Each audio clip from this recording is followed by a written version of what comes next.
So, Mga babalik kami persons, doon good sa kung saan kami morning. nagkuha kanina. Actually, day Like up yun, namin doon yan sa nung araw tambakan na na yan. yun. So, Babalik kami doon. nagsasalita ako nung video ko Doon na kami yan. magatali. So, Tara, doon na lang kami maliligo. hihinaan ko lang yung voice ko niyan para mas maintindihan ninyo. Diba? Sa oras, sa mga panahong ito, nakikita nyo pa yung yung mga bangka na yan, yung mga bahay na yan. So, as you can see, So, or as you've heard that let's say, may mga 5 sinasabi years ako dyan. or And nakapalood din more, dyan kung bakit ako nag-video. Wala na kayo makikita Or bakit natripa namin mag-video ni Erica ang araw na yan. I plan this rin talaga, And, live or video, just to know you all na ito pa yung itsura ng Jacana as of this moment. So today is, the date is, ayun yun, wait lang, ibang date ngayon, wait lang ha. So masyado pang maganda yung dagat, masyado pang nakaka-amaze yung mga bangka na nandyan kasi yan yung kabuhayan. Binasa niya po ako. Hindi mo talaga dapat ako maliligo. At dahil napapagod na po yung ating sagwan girl, nabasa niya na ako.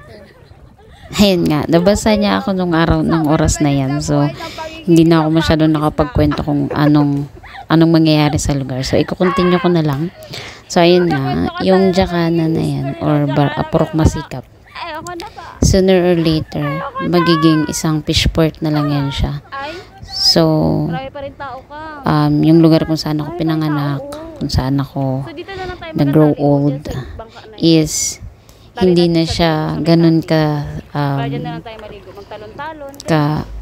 parang hindi na namin siya mas ma-appreciate. Kasi ang dami naming memories dyan ng mga friends ko, ng mga kababata ko. And we're so afraid na yung mga nakatira dyan, unti-unti nang papaalisin. Hindi namin alam kung saan sila marirelocate.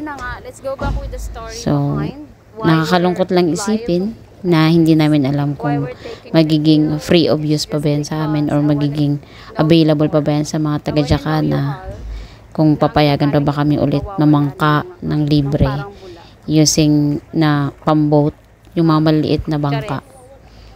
Hindi rin namin alam kung makagamit pa ba kami ng lugar na yan para maging isang daungan ng mga bangka.